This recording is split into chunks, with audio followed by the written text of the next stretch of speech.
Welcome everyone to another episode of Dropkick where we take apart Smackdown and Raw, 5 hours of content in under one. And as usual, as always, we have our hosts, Darren and myself, DoubleC. How are you doing today? Yeah. I'm actually doing quite well. We had an excellent episode of Raw last night. Yeah, I'm fired up. You're fired up. But first I'm not fired up, but... Oh, you're not fired up? You gotta be fired up. You gotta be more clown-like. This is radio, sort of, ish. Oh, please, don't tell me about clown-like, dude. I can go shenanigans all over your butt. I'm just holding it in. Oh, sure, okay, well, whatever. Okay, but first, we got SmackDown from August 3rd. And, let's see, SmackDown finally got the upgraded set, first of all. Which is always good to start out with. Yeah, I was kind of wondering if they were going to switch back and forth between, Raw having the Raw set and a SmackDown having a SmackDown set, but hey, whatever. Saves costs. Yeah, that's more a business thing, and I can understand why they would do such a thing. I don't mind it. It's to each his own. Okay. Now, the show starts out with Vince McMahon, and he's going to bring out the new general manager. And that general manager is none other than the 6-time World Heavyweight Champion, the 5-time WCW Champion, Booker T. And that awesome music begins to play. I love Booker T's intro music. Yeah. It's one of those things where it just sounds badass. Yeah, it's one of the things that WCW actually got right. Well, then again, Booker T always knew how to look like a badass. So, Booker T, ready to start out his new job, no longer calling matches, but making them instead, and Alberto Del Rio just happens to show up. And he says that Sheamus is beneath him, the guy he beat on Monday is beneath him, everybody's beneath him, he's the true champion. He says that he's... Wow, an egotistical heel? That's something new, we've never heard of that before. Bred for greatness. And then, of course, the champion comes out right afterwards, Sheamus. He makes fun of Del Rio's 3 weeks of no competing because he said, I am not going to compete until SummerSlam. Yay. Which, of course, he has no fucking responsibility. Once you think about it, he has no way to say, like, I have no reason to compete. If you think of it in the kayfabe term, he may have a lot of money, he may be a powerful guy, but, it's still his job to wrestle. And no matter what he might say, he's not the boss. That's right, Booker T is the boss, and Booker T books him in a match versus the Viper, Randy Orton. Recently off of his Viper juice. Sorry, I had to put that in there. Yeah, after his juicing and toking up and whatnot. Which I never understand, because the guy looks fantastic without putting a needle in his ass every time. Well, I think it was actually for toking up. Mm-hmm. That they were actually starting to test for that now. But, whatever. Match number 1, we have Sheamus versus Tensai. Now, before the match starts, Booker T goes, now hold up on there. I got a match for you versus this guy, and Tensai comes out. Of course. Now, this is actually a pretty, it was an interesting match on paper, because you got 2 big guys that are pretty much ground and pound, high impact. And what do we get? I'm guessing a very slow they're trying to be a little bit more technical match. No, we do not get that. We get a sloppy slugfest instead. Oh, as good JR would say, a slobberknocker? No, not a... Slobberknocker King! No, it wasn't a slobber knocker. It was just... I hit you, you're on the ground, I'm gonna hit you again. Oh, it was one of those matches. Yeah, but the match got better eventually. Sort of. As better as this match could have started out with. It's not. I mean, I have nothing against the two guys. I'm guessing is that Sheamus is a great wrestler. That's no doubt. He's an awesome wrestler. Tensai can be a good wrestler, but why don't I fucking call him Tensai? It's Albert. Albert can be a good wrestler, but I don't know. Yeah, maybe they booked it wrong with them, and they were trying to do something different, but it didn't work out. Right. Yeah, but Sheamus wins with a bro kick. Who didn't see that coming, but yeah, whatever. We go backstage. Eve Torres is with Booker T. She wants a job. And Booker T says, now hold up on there. And then Teddy Long comes out. And Teddy Long goes, "Playa, I need a job." Booker T goes, "Sure, dog. You got the job." And then Teddy Long goes, "Holla." And then Eve just stands there as like, what? Let's see. Well, let's point this out in a logical term of, like, story phases. Why don't we? Alright. What has Eve done in the past few weeks that may make you want to doubt actually hiring her? She hasn't done that much. She sent out a couple touts making fun of AJ. Well, besides that, I mean, like, a little longer back, like during the WrestleMania part. Oh, what did you do? With Mr. John Laurinaitis. With Johnny Ace here. They betrayed each other. It makes sense that Booker T would be kind of suspicious against Eve Torres, who's asking for a job. Because, the last time she tried to help out a friend, what happened? She stabbed him right in the fucking back. There's a reason why she's known as a Hosky. Yeah. So, we have Teddy Long as senior advisor to Booker T. I wonder if he's going to come out and call more tag team matches. That actually would be interesting. So, okay. Match number 2. We have Antonio Cesaro, still working on that pronunciation, versus Santino. He comes out and says hello in 5 languages because he's Swiss. Who, Antonio or? Antonio. I was gonna say, Santino's supposed to be Italian, though Right. He's Canadian. In real life. Right, and he's the U.S. champion. Try to put your mind around that, if you will. Yeah, and so Cesaro tosses Santino around. Let's see. Santino eventually connects with the Cobra, but Cesaro's foot is under the rope, quite obviously. Match continues, and Cesaro wins, yay, with his Styles Clash maneuver-like thing. Yay. Yay. So, he's pretty much going to be number 1 contender to the U.S. title. So we have a Swiss fighting a Italian that's actually Canadian for the U.S. title. That beautiful integration. Why don't you just call it the European Championship and get it over with?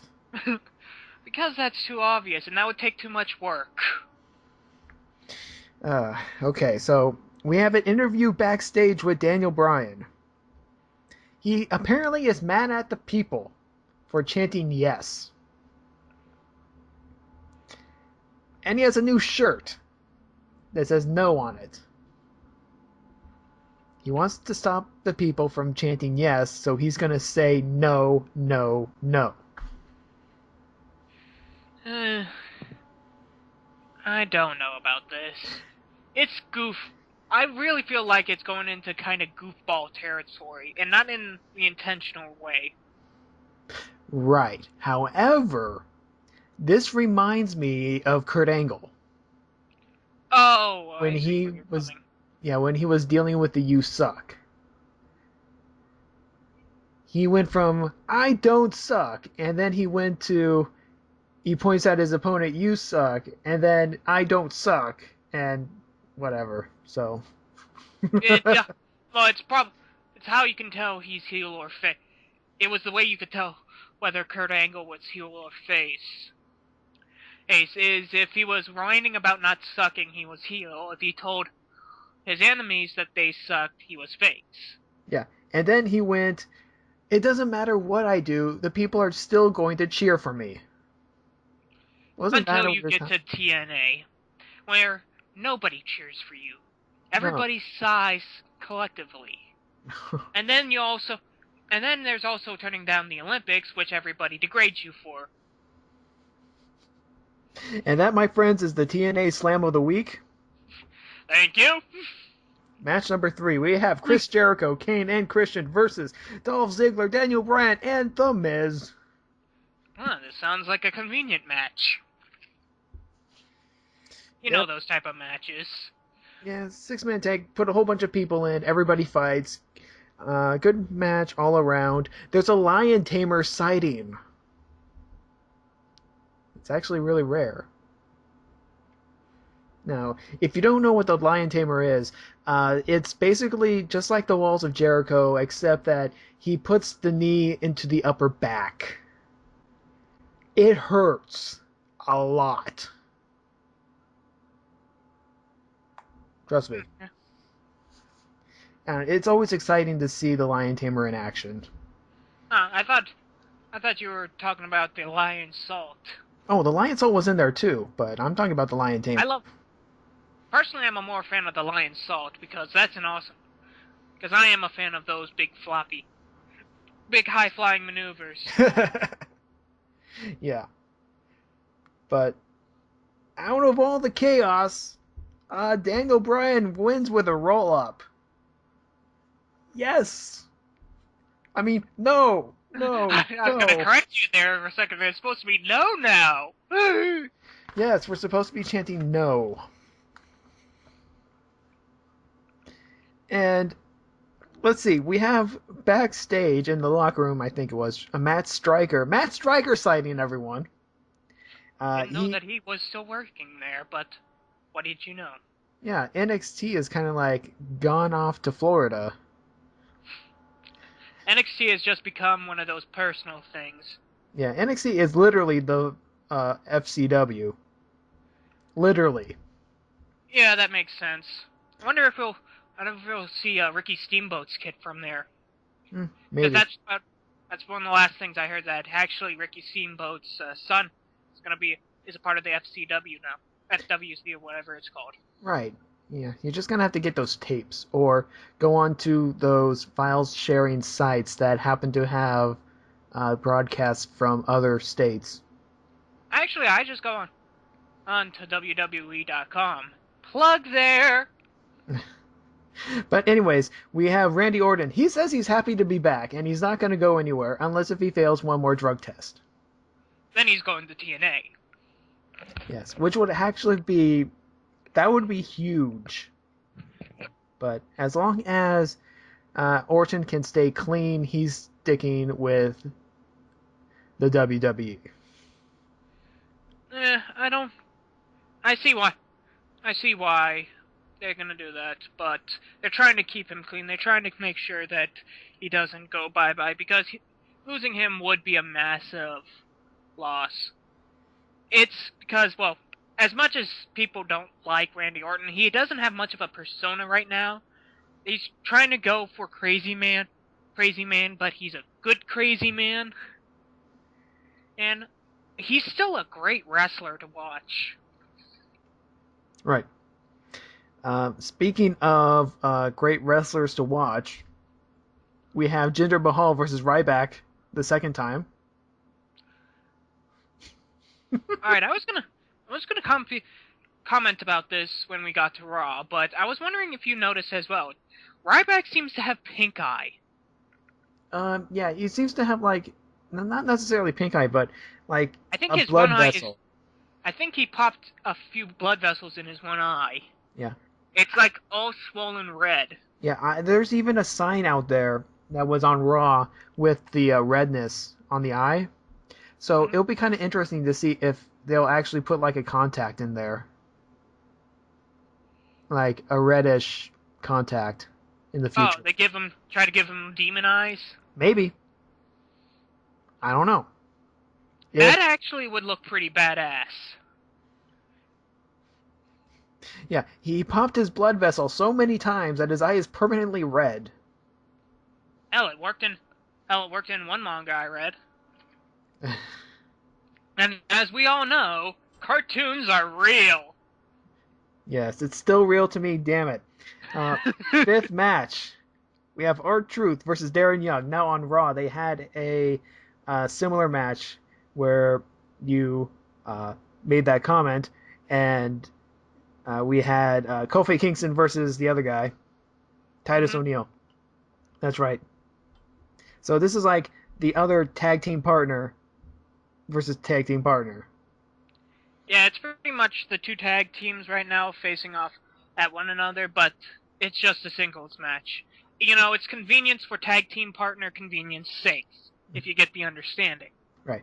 This match was actually very hectic. R-Truth was really fired up, and there was a ton of interference. Which makes logical sense for what tag team matches, like single matches from tag teams, turn out to be. Because, you know, they're always gonna interfere. The partners are always gonna interfere. You know, get involved with something or try some sort of shenanigans. Right. So in all that chaos, Darren Young, Mr. No Days Off, wins with a gutbuster. So, a gutbuster. Yeah, it's like the backstabber, but, you know, with the gut instead. Ish. I guess it's a gutbuster. I agree with Spoonie. A lot of the Nexus guys don't have good finishers. And to see, and like Darren Young's, that being the gutbuster, well, it's credible because you get hit in the gut that hard, and you're gonna, you know, get the wind knocked out of you, and you can't move for the 3 seconds. That makes sense. It makes sense, but it's not as good as some others. I mean, it's not like Heath Slater and his, you know, neck breaker. True. Damn it, I hate being wrong. Damn it, I hate being corrected. Backstage, we have Booker T and Layla, who is doing absolutely nothing with the Divas Championship. Nice to know that Divas Championship is in good hands. Yes. Cody Rhodes comes out, and he tries to make amends with Booker T because they had their feud, you know, earlier that year. Earlier this year, you mean? Yes, this year. Yeah. This year being 2012. Yes. I meant no. Come on, back on focus here. Back on focus. Focus on. Okay, but Booker T makes a match. He makes Cody Rhodes versus Sin Cara with the greatest of ease. The greatest of ease, he says. Yes. Man, I'm going to have so much fun with Booker T as GM. Because I get to do all the Booker T-isms throughout the show. Oh my goodness. You know, like the only good one I know is the sucker one. And Shucky Ducky Quack Quack. uh, uh, I'm gonna sit here and sigh quietly to myself. Everybody listening to this should watch SmackDown. Just for Booker T. Main event time. Randy Orton versus Alberto Del Rio. It's a DQ finish. Yeah. Yeah, they seem to be doing that a lot nowadays. Yeah. Del Rio tries to escape. Oh no, look, there's Sheamus. Sheamus throws him back. RKO. Boom. I don't know. I never like I said before, I don't like DQ finishes in the main matches. I know why they do it. It's to set up how good the fight's gonna be and show that the fight will end with their pay-per-views. But I'm sorry. That's just like that's like trying. I guess the best way is describing it in phallic shape. It's like getting a blowjob, then the girl takes out her mouth and just finishes you off with a hand job. And anybody wondering, that was an analogy from Kevin Smith. Oh. So you can thank him for that little disturbing memory. No, I was just reliving that. Oh, I got... Okay, never... Okay, so... Monday Night Raw. Raw, yes, Raw. Yes, Monday Night Raw, 3 hours, once again, on the August of the 6th. After 3 weeks... Well, it wasn't a great show, it was a good show. After 3 weeks, we have the intro, finally. And we have the pyro, finally. They're finally getting their shit together. Okay. So, what we have here, we have AJ. She comes out and she reviews the SummerSlam main event. Because, pretty much saying, it's going to be CM Punk versus John Cena versus The Big Show in a 3-way. Right. CM Punk comes out. He apologizes to AJ about losing his temper.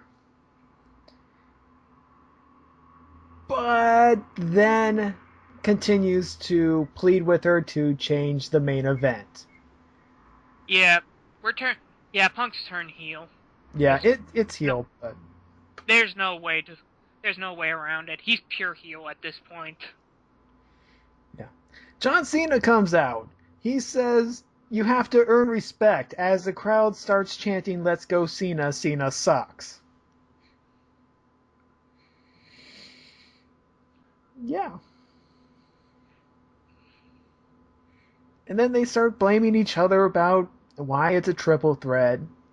Well, you threw yourself into me. You hit me! No, you hit me! No, you're just I saved you! Like, you're sitting there, it's like, oh, just shut up and make out with one another right now. Big Show comes out and does nothing.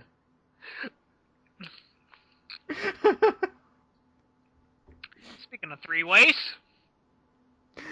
So after Big Show does nothing, AJ goes, you two are gonna have matches, Big Show and John Cena? And then Punk goes, what about me? I want a match.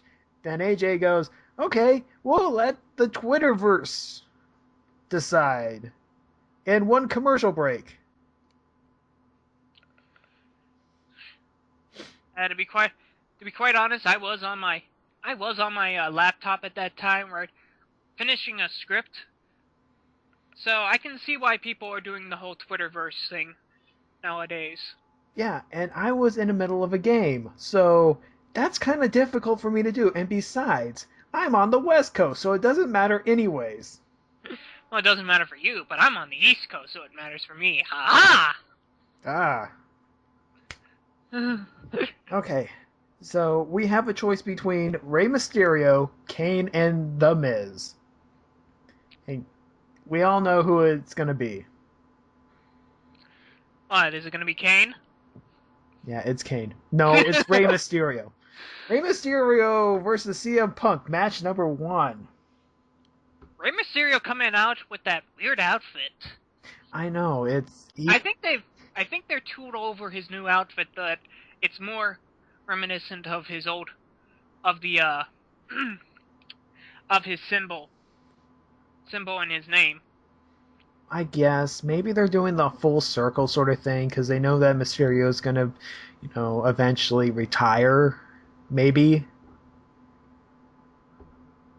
I don't know how many more leg surgeries that knee can take. Hopefully he's still gonna be good for a few more. For my point, because I still like watching him wrestle. You're right, but I really enjoyed this match. This was a great match. This wasn't a one-sided match. To also tell the fans out there, this was not one-sided. This wasn't like CM Punk beating up Rey Mysterio a lot, then Rey Mysterio coming back with a small thing, but then CM Punk wins in the end. Cena. Yeah. This actually was a match that traded off one another. They did balance of fighting actually did trade it off once in a while, and they did do a bunch of stuff in this match. Right. So I do think Ray accidentally clocked CM Punk with one elbow to the face a little bit too hard. Oh yeah, that's right. I remember that. Yeah, Punk was pretty much checking his teeth. I think he chipped or knocked something loose. Lip, probably. Yeah, probably. I was kind of laughing as it's like, whoa, careful there, Ray. Yeah, we don't need another mask incident. Cody Rhodes. Mm-hmm. Right. But yeah, CM Punk wins. And then immediately backstage, we have Del Rio parking his car in the backstage area. Remember this. This will be important later. Yes, there will be a test. We keep notes. Yes.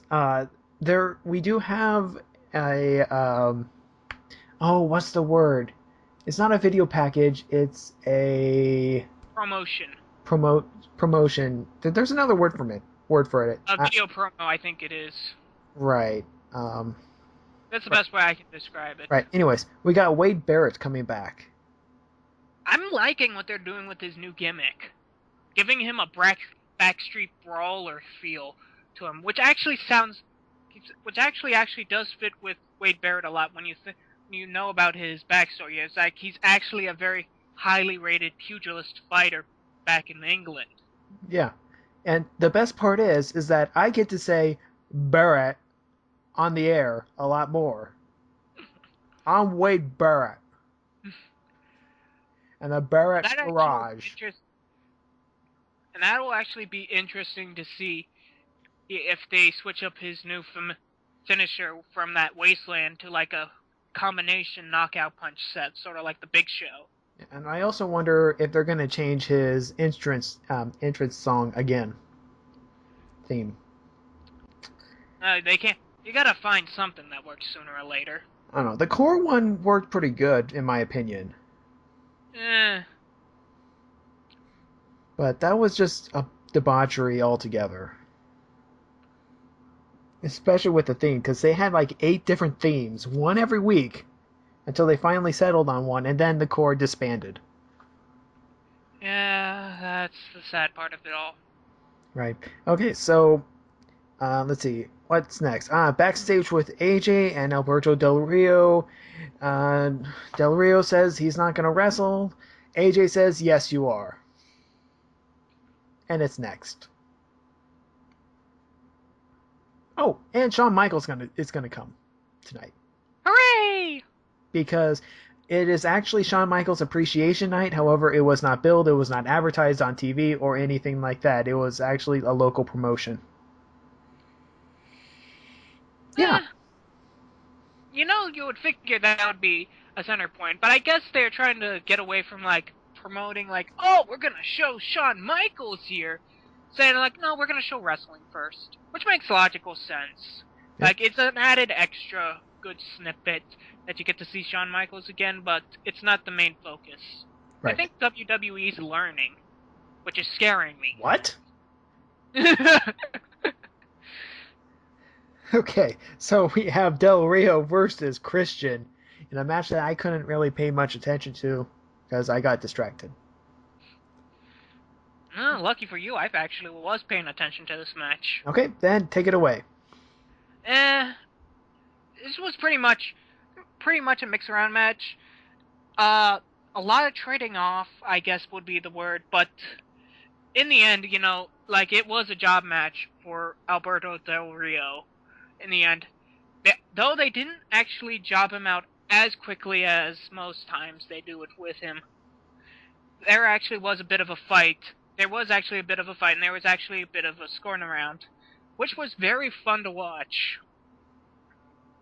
But in the end, you knew that Alberto Del Rio was gonna win. Though, and I gotta say this, how it ended is pretty damn silly. You know why? Why? Because he took off his boot and used it like a sock with soap in it. What? How did I miss that? You were distracted. He literally took off his boot, slammed it against Christian's head. Christian fell down. He got the pin. I'm going to have to rewind that. Wow. But what I did catch was afterwards. Sheamus. Oh, by the way, for our next D&D game, I'm taking exotic proficiency in boots. What? Okay. Let's see. We have Sheamus. He's up to his dirty tricks again. Oh, and I get to say shenanigans again. Yes. That actually does apply here. Yes, because he's backstage with a certain expensive car. A very nice Ferrari. And then promptly steals it. I love Y Ruler Times tweet about that. It's like, remember kids, don't be a bully. Be a car thief! Yeah, and the king says, he's not stealing, he's borrowing it. And then Cole's like, no, he's stealing it. This is one of the few times when Michael Cole is the same. Right. That's sad, isn't it? Yes. It's like, no, in the end, he did steal a car. There's no two ways to look around it. He's not fucking borrowing it. He stole a car. It legally was Alberto Del Rio's car, and he took it without permission. That's stealing. Your world heavyweight champion, everyone. Pet loves to do GTA. Okay. Let's see, we got a lot more matches to go through. We have Randy Orton versus The Big Show. I put that Big Show pretty much takes apart Randy Orton. It looked, if I remember correctly, it was a double disqualification, wasn't it? It was a double countout.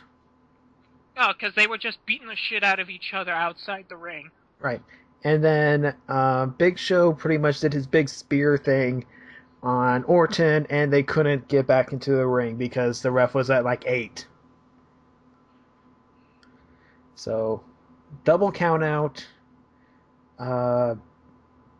Which, kind of lame, but you could see why that, because they're trying to promote Orton back up, but they didn't want to promote the Big Show down, because he's a part of the triple threat, and if you want to promote him down, he was like, well, he's not going to. What does that prove? That he's not worthy of it. Right, and then Big Show does something, tries to beat up Randy Orton some more, RKO. Once again, RKO out of nowhere. RKO out of nowhere.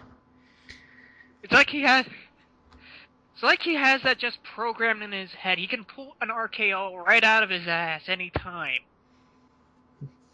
Yeah. Let's see. Fourth match.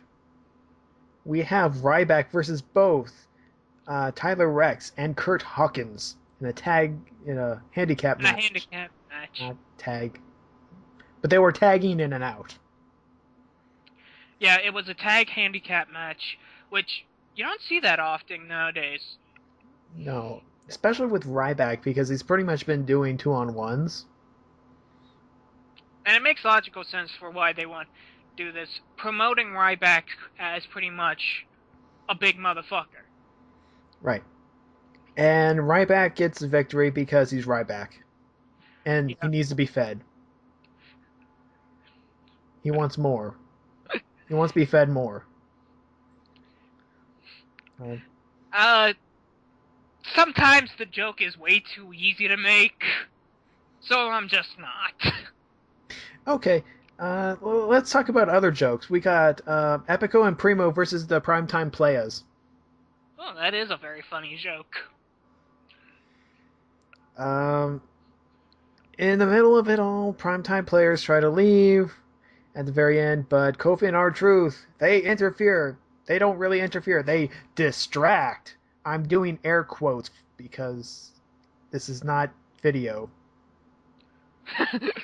Thank you. We have to describe what we're doing. Yes. Naturally. Anyways, Okay. they distract. Epico and Primo win. Yes, Primo wins with a backstabber. Mm-hmm. So who knows what's going to happen with the tag team situation? There might be a triple threat tag team match, which would be interesting. No, they're not gonna do that. It's Okay. gonna be a pure. It's gonna be a pure. It's gonna be a pure primetime players versus Kofi and R-Truth. Oh, come on, I want another triangle ladder match. You're not gonna get that until TLC, and we're far away from that. I guess. I don't want December. This is August. Okay, so Yeah, nothing happens during this time around. No Right. movies, no good games. Even the fucking pay-per-views suck.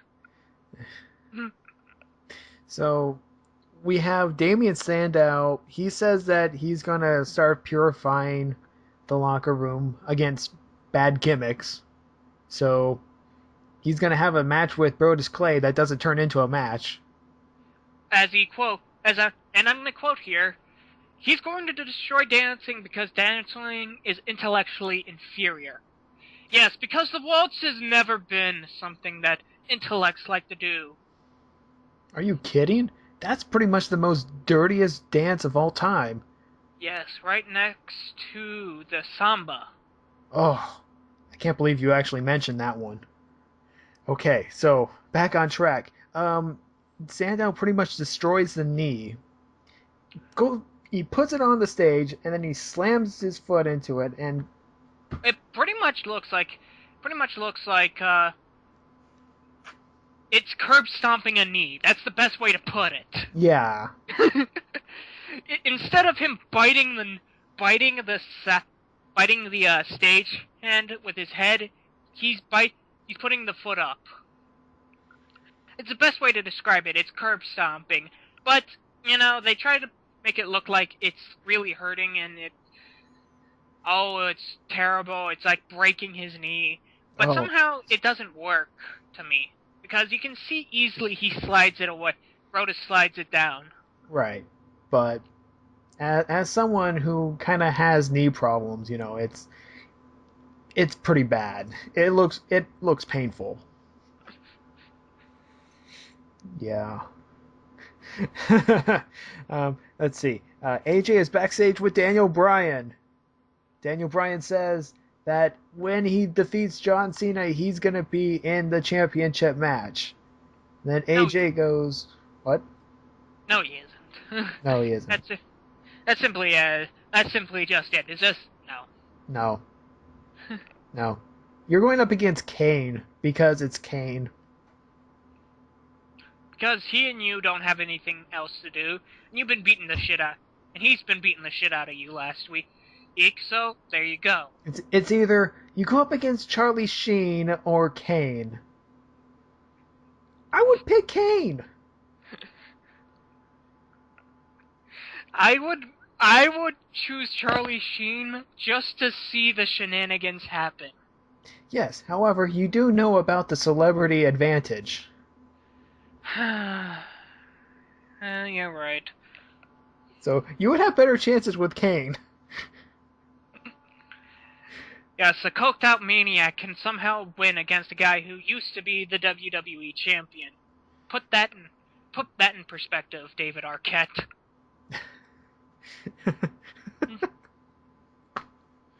Speaking of David Arquette, we have Kelly versus Eve. How do we transition to that? It's quite simple. David Arquette is in Be a Star now, and then after the Be a Star commercial was the Kelly and Eve Torres match. I was thinking more like Kelly has the same amount of talent as David Arquette. Oh, that's a mean-spirited thing to say to David Arquette. Oh, ouch. But I have to say, this is the longest Divas match we've had in months. And it doesn't prove that this is more or less just a bathroom match. Yeah, it's... I'm sorry, Kelly is not a good wrestler. Yeah. She's better. I think Eve is a decent wrestler, but you need somebody else to work with. And yeah. Kelly is not it. Yeah. Even after she does her photo shoots for 2 or so months, she still can't run the ropes. She's been with the company how long? 6 years? And she can't run the ropes. Still. You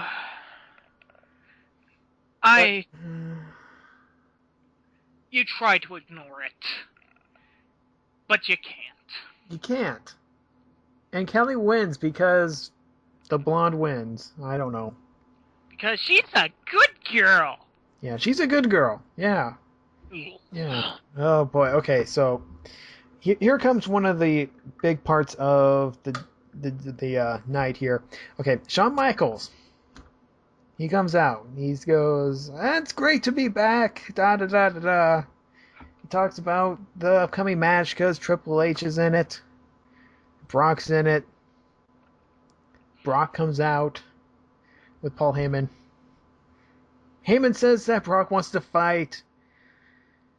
And we find out that Shawn Michaels is going to be in Triple H's corner. Big surprise. Brock says stuff. No shit. It's like literally, there is nothing to this thing besides saying, HBK is going to be there. Yeah, and... Which, to be quite honest, did he really need to? Not really, but... It would have made more sense if Stephanie was in the corner because... they made fun of the kids, and you could literally see some retribution at the pay-per-view where, Paul Heyman starts assaulting Stephanie, trying to distract Triple H, but Stephanie is able to fight back. Yeah. Something like that. You don't get the same with, HBK, because, what the hell Paul Heyman's gonna do to him?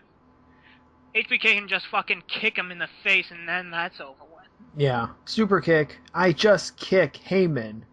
Right. Okay, so Triple H comes out, they stare down, and nothing happens.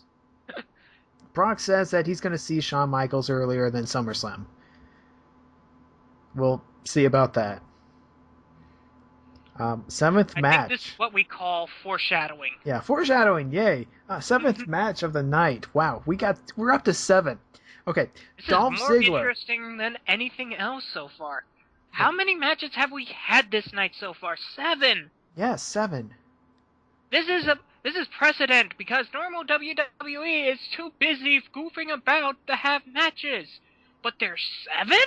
Yes, 7. And we're not done yet because we have Dolph Ziggler versus Alex Riley with Chris Jericho on commentary. So you know how this is going to end. So this entire match was pretty much Dolph Ziggler getting distracted because Chris Jericho's there. He's like staring at him. They stare back. Da da da da da. Jericho wearing Dolph's shirt. Yeah. And Dolph has his... This cracks me up. In the beginning of the match, Dolph has his t-shirt, stuffed down his wrestling shorts. I'm sorry. Still looks like a complete idiot. so after that, we have... Oh, okay. Alex Riley, who didn't get an entrance in this match. You thought that this was going to be another jobber match, but no, it's not. Well, it would be a jobber match, but because of the interference of Chris Jericho, Riley gets out a win. Yeah, and it wasn't even that much interference. Yeah, all he did was hold his phone out and say, "Hey, look, I'm touting this!" Holy crap, Alex Riley won? Wow! That's pretty much what Chris Jericho do. He was heckling Dolph Ziggler the entire time. Yeah, pretty much. Which just proves that Chris Jericho is awesome. Yeah. Okay. Which reminds me, I gotta get his new album out, because Fozzy is an awesome metal band, and I promote Fozzy as much as I can. Yeah, Enemy was pretty good. Oh, that song was awesome. I love Chasing the Grail, though. Chasing the Grail is right up my alley with that dark medieval themes to it. Okay, so we're up to 8. We have Kane versus The Miz. AJ put this match together because they didn't win the Twitter poll. And it was okay. It was just kind of there, really. Yeah. Yeah, it pretty much turned out how you figured it would turn out. Nothing impressive. I can't even remember what the results of this match were. Kane wins with a chokeslam.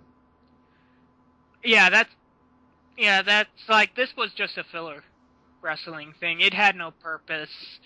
Which, I applaud for them, because it means more wrestling. But you gotta give me a little bit more excitement. Oh god, I feel like a hypocrite right now. Excuse me, go on to the next one. I'm gonna hit myself. Okay, well, I gotta recap a little bit, another thing, because my notes are in... I put a lot of arrows because of things going in the wrong order. So, anyways, Sheamus comes back with the car.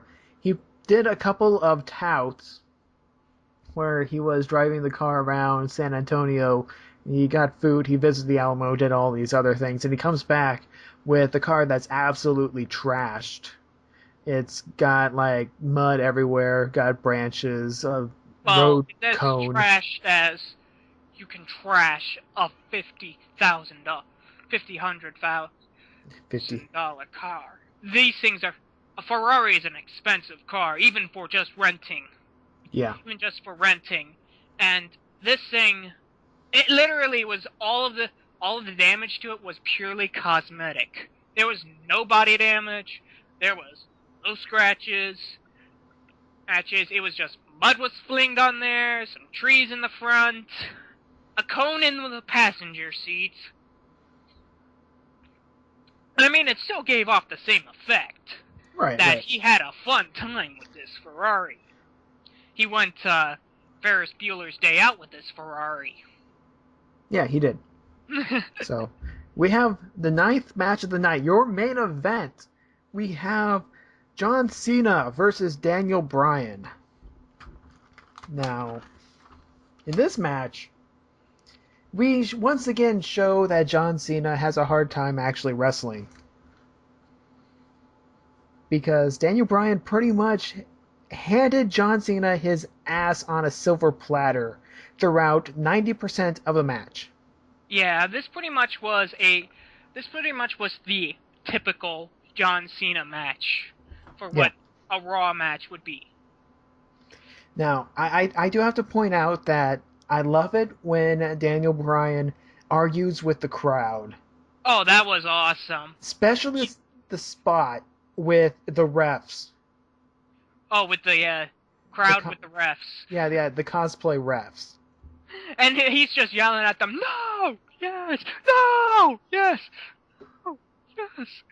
That was beautifully done. I applaud the audience for being a participant in that, and I applaud Daniel Bryan for pulling that off so good. Oh, yeah, it's... I love it. A couple other notes I want to put into this match where... Oh, and this is a... Mind if I go on a small tangent right here? Go ahead. Why the hell... They call him a troll, they call him an ogre. Why not call him a dwarf? I mean, you'd think that would make the most logical sense to me. Call him a dwarf. Why? Because he's bearded, he's short, and he's a very stubborn, angry man. It's a Northwest thing. Ah. I guess so. But still, you can call him a dwarf as an insult. You don't have to call him a hobbit. Hobbits don't have beards. I'm sorry, that's just a little peeve of mine being a Dungeons and Dragons fan. Yeah. He knows because I play in his game. Okay. So, yeah. A couple notes that I want to point out that Daniel pretty much, owns John Cena throughout this match. John Cena pulls out the 5 moves of doom, gets interrupted, gets locked into a guillotine, and is like, awesome. He almost passes out, unfortunately. Yeah, you can see on his face, like, they pulled that off actually very well. Yeah. You could see, like, his face was starting to turn purple. Yeah. I applaud them for that. We have the STF, and we get that countered into the no lock. It's the no lock now. Renamed it. It's no longer the yes lock, it's the no lock. And then from that we get into attitude adjustment and then 1, 2, 3. John Cena wins with 3 moves. Well, it was a counter. Like, it was a 3-way counter. This was like a DOA match. You countered into a counter, into a counter, into a counter. Right.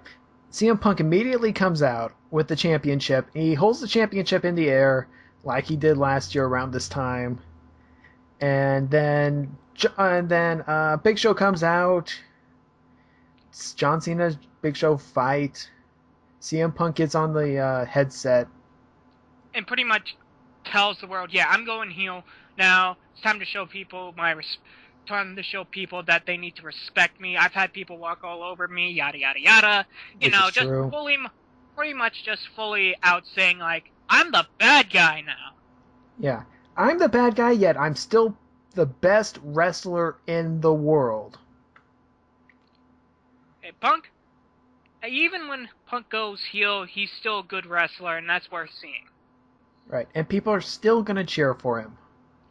Because he's such a good goddamn wrestler, that's why. Yeah. And then he gets knocked out by the Big Show. Well, both John Cena and Punk get knocked out by a Big Show. Big Show stands strong, showing that he's a threat. Yeah. And prediction time. At the end of Raw next week, John Cena will hold the championship high in his hands. It's like, I'm the best. Because we have Punk do it, now we've had Big Show do it, John Cena's going to do it next week. I don't know about that. I guess that would work symbolically, but we still have a lot of time to go around. Well, we have one more Raw before the pay-per-view. Yeah. So, it's going to be that. And considering how, these things, play out, the formula, I see Punk retaining. I would go with Punk retaining simply due to the fact that I think what they're trying to build up is Punk versus The Rock. Which, if they do that, that makes sense. And as a guy screaming about being the best in the world, going up against one of as people claim as the greatest wrestler of all time, which would turn a lot of seats if they turn into coming around Royal Rumble, and that would make an excellent show, because Punk is a great wrestler, Rock's a great wrestler. Put them together, I'm guessing hopefully they make magic. Right. So, we'll see about that. And Let's see. We have for SmackDown coming up, we have Sin Cara versus Cody Rhodes, which should be pretty good as long as Sin Cara doesn't botch too many times. You're gonna get one in there, I'm guessing. There's a Yeah. reason why he doesn't jump the ropes. Yeah. His intro anymore. And expect more Booker T-isms from me, at least. Because I'm going to have fun with this.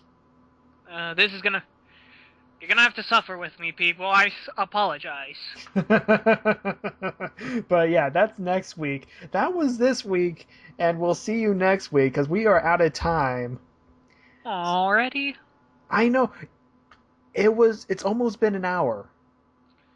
Oh Already. well. It's amazing. It is quite amazing. But yeah, we're out of time. He's Darren. I'm DoubleC. We'll see you next time on Dropkick. Laters!